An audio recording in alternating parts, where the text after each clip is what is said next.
अस्सलाम वालेकुम। आज जैसे कि कल का मैच हमने बहुत इन्जॉय किया। मिर्ज़ा साहब का लटका हुआ मुंह इस चीज़ की खुली दास्तान है कि कल पेशावर ज़ालमी हार गया।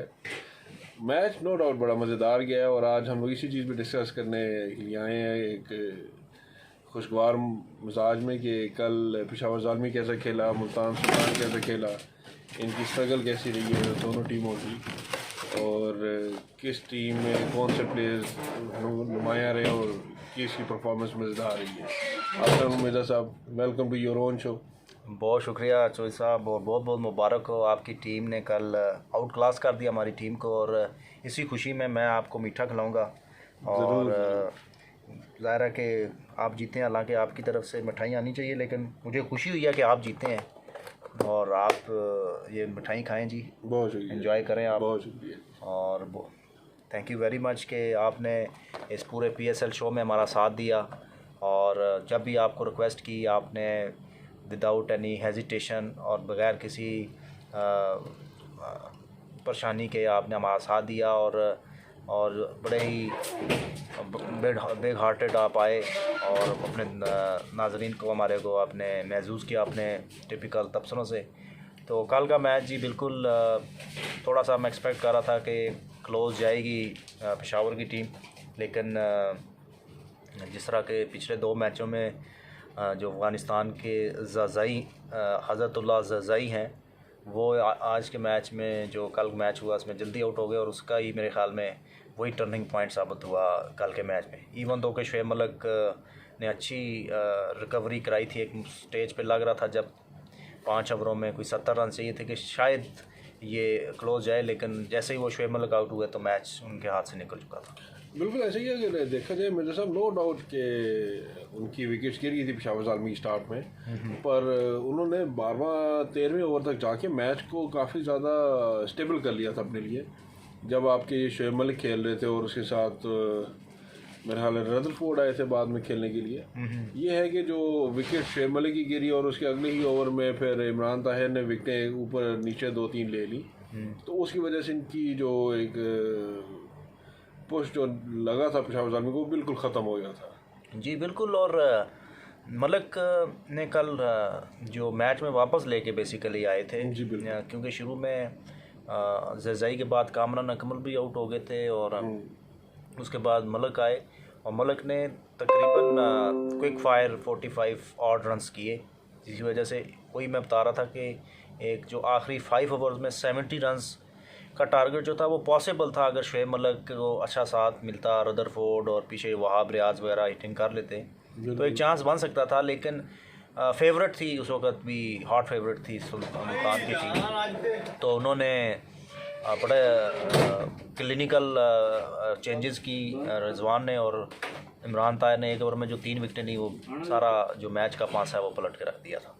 ऐसा ही है मिर्ज़ा साहब। और इस चीज़ में देखा जाए और अफसोस मुझे इस चीज़ पे होता है कि last season Mohammad Rizwan Karachi Kings में था जी जी। और पूरा सीज़न उस प्लेयर को उन्होंने बाहर बिठा के रखा है। ये तो फिर सरफराज कुछ अनफिट हुए और कुछ उनकी फॉर्म डिप की, तो ये इसको इंटरनेशनल अरीना में चांस मिला तो जहाँ से इसने अपने आप को प्रूव किया एज अ प्लेयर और जी बिल्कुल मेन स्ट्रीम में एग्जैक्टली आपने सही कहा। और पिछले 3-4 साल से काफ़ी स्ट्राइव कर रहे थे ये नेशनल टीम में आने की, और बीच में शुरू में इनकी परफॉर्मेंसेस इतनी अच्छी नहीं थी, ड्रॉप भी हुए, लेकिन अब जब दोबारा कम बैक किया तो इन्होंने फिर इस अपॉर्चुनिटी को दोनों हाथों से ग्रैब किया और फिर पीछे मुड़ के अभी तक नहीं देखा।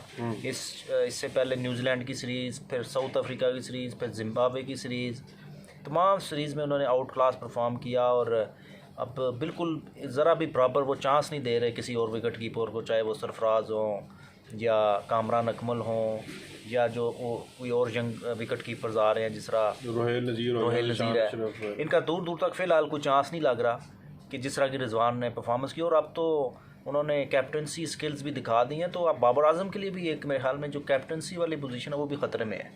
अरे बाबर आजम की मिर्ज़ा साहब अभी शायद इतनी ख़तरे में नहीं है कि वो खुद एज अ पर्सन एक अच्छा परफॉर्म कर रहा है। हाँ, ये है कि नीचे जो आपका वाइस कैप्टन शादाब खान है उसको शायद मैनेजमेंट चेंज करके बाबर आजम के साथ शादाब खान के लिए वाकई ये एक टफ टाइम लेके आएंगे एज ए वाइस कैप्टन, लेकिन चौधरी साहब जिस तरह आपको पता है कि पाकिस्तानी क्रिकेट में कुछ भी चीज़ सर्टेन नहीं होती, और बाबर आजम अगर 2-3 सीरीज़ें ना जीत सके तो आप ये नहीं कह सकते कि उनकी कप्तानी जो है वो कंफर्म है। ऐसा ही है, पर अगर उसको हटा दें बाबर आजम को, तो आप एक डेवलपिंग प्लेयर को भी ख़राब करेंगे। जी जी। अव्वल तो उनको बनाने नहीं चाहिए था, अगर आपने बना दिया तो फिर उसके ऊपर आप 2-3-4 साल के लिए कॉन्फिडेंस शो करें।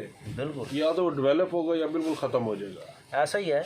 और अब जो मेन उनके लिए जो होगा वो ज़ाहिर है कि ये वर्ल्ड कप होगा T20 का, जो कि इस साल अक्टूबर में होना है।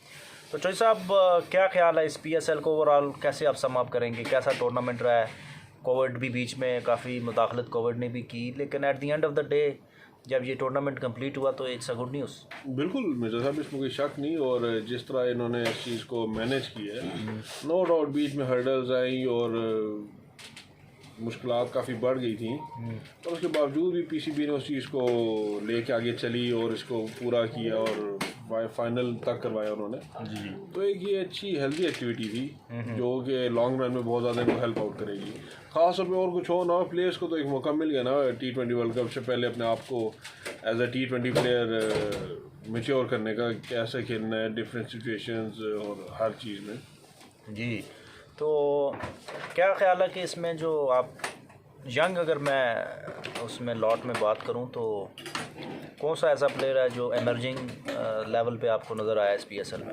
मुझे इस बार फिर यही एक अफसोस है कहना पड़ेगा कि कोई बैट्समैन नज़र नहीं आया, और सिर्फ नज़र आया तो वो जो हमारा है, क्या नाम है, जो फास्ट बॉलर है का है शाहनवाज धानी। जी जी, वो अच्छा लगा, पर उसको भी अभी डेवलपिंग में टाइम लगेगा, क्योंकि जी जी वो अभी सिर्फ good of short length ball करता है। हाँ हाँ, उसके ऊपर वो विकेट्स वगैरह ले रहा है। जिस अजहर महमूद कल के पोस्ट मैच वो कह रहे थे कि इनकी इन स्विंग और आउट स्विंग दोनों के ऊपर काम करने की ज़रूरत है, और वो कुछ पॉइंट्स लिख के जाएंगे पाकिस्तानी कोच के लिए या उस कोच के लिए जो इसको कोच करेगा कि इसकी किन किन चीज़ों को और ज़्यादा मैच्योर करना है। वो अजहर महमूद तो ये भी कह रहे थे कि मुझे इनमें शुएब अख्तर की झलक नज़र आती है, तो ये कोई बड़ी स्टेटमेंट नहीं दे दी उन्होंने?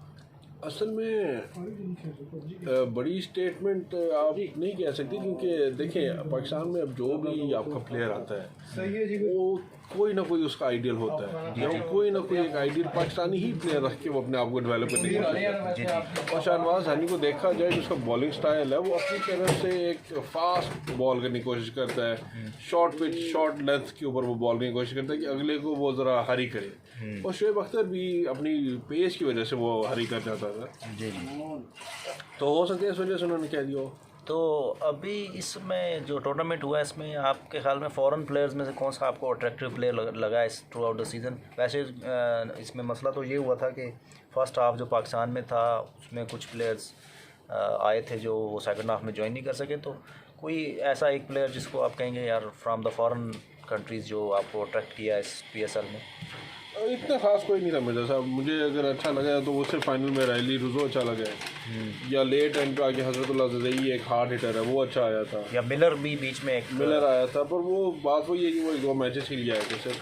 और देखा जाए तो मुझे पर्सनली लेफ्ट हैंडेड जो अफगानिस्तान का प्लेयर है नजीबुल्लाह जरदान, वो मुझे अच्छा लगता है एज अ बैट्समैन की। उसका एक स्टाइल मज़ेदार स्टाइल है खेलने।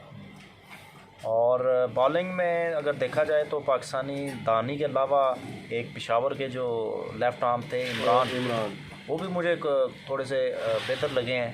तो फाइंड इस टूर्नामेंट के आप कहेंगे शाहनवाज दानी है? फाइंड इस टूर्नामेंट के आप शाहनवाज दानी को ही कह सकते हैं, और ऑलरेडी उनको टीम में शामिल भी कर लिया गया। बिल्कुल। और दूसरा इस टूर्नामेंट का जो एक बहुत बड़ा फ़ायदा हुआ है वो हमारे एक सीजनल प्लेयर को हुआ है, शुएब मकसूद को। जी जी, कि उन्होंने अपने आप को एक प्रूव किया है और शो किया है कि वो एज अ T20 प्लेयर या एज अ वनडे स्पेशलिस्ट खेल सकते हैं। जी जी, तो होपफुली उनको अब चांस देंगे ये लोग, अवेल करना चाहिए। बिल्कुल टीम में उन्होंने रख लिया उनको, बस ये है कि उनको आगे चांस भी देंगे ना कि सिर्फ टीम में रख के और उसको एज अ 12th मैन खिला के बाहर ले आए ना। जी बिल्कुल। तो नाजरीन, ये आपने सुना हमारा आज का ये PSL जो टूर्नामेंट था, उसके ऊपर हमने अपना ये खुसूसी प्रोग्राम्स किए, और उसमें मैं थैंक्स अदा करता हूँ अब्दुल्ला अशरफ साहब का, जो कि आते रहे और अपना तजिया पेश करते रहे। तो चौधरी साहब नेक्स्ट PSL फिर आप पाकिस्तान में देख रहे हैं या वो भी अबू धाबी दुबई में ही होगा? नहीं, अगला PSL अगर कोविड वगैरह को आपने टैकल कर लिया और होपफुली अगले साल तक हो जाएगा तो फिर कोई सिक्योरिटी के कोई मसाइल नहीं है? सिक्योरिटी कोविड अगर ठीक हो जाता है तो डेफिनेटली फिर प्लेयर्स भी आएंगे पाकिस्तान में होगा, क्योंकि और अगर हर साल आपकी बेहतर होती है। और अगर इंग्लैंड न्यूजीलैंड की टीमें इस साल के एंड में आ जाती हैं फिर तो और ज़्यादा बेहतर हो जाएगा। तो बहुत शुक्रिया चौधरी साहब, आपने हमारा साथ दिया। क्या मैसेज देंगे जाते जाते व्यूअर्स को? जाते जाते बस यही है कि अब कोविड से तो पाकिस्तान निकल रहा है, अब आप लोग कोशिश करें अपने आप को दोबारा से बिल्डअप करने की, और जिस तरह अमेरिका ने एक नया स्लोगन निकाला है बिल्ड बैक बेटर वर्ल्ड, उसी तरह बिल्ड बैक बेटर पाकिस्तान हमें करना चाहिए और कोशिश करनी चाहिए बंदा जिस जगह पे भी है, जिस लेवल पे भी है, वो इस चीज़ की कोशिश करे कि पाकिस्तान के लिए वो कुछ अच्छा करे और पाकिस्तान को इस दुनिया के ऊपर एक ज़बरदस्त किस्म की एक सुपर पावर बनाने की कोशिश करे। तो इंशाल्लाह जी, लेकिन इस थ्रू आउट दिस टूर्नामेंट आपके साथ ऑफ द एयर भी बड़ी बातें शातें हुई हैं, तो उसमें आपका जो एक जुमला है वो मैं नाज़रीन के साथ ज़रूर शेयर करूँगा कि वो अक्सर आप कहते हैं जी the beggars can't be choosers. तो ये नाज़रीन आप याद रखें कि the beggars can't be chooser वाला सिलसिला ना कीजिएगा और अपने आप को चूज़र में लेके आएँ ताकि आप आगे बढ़ सकें। तो अपना बहुत सारा ख्याल रखिएगा, दुआ में याद रखिएगा। अल्लाह सोने के हवाले। अल्लाह हाफ़िज़।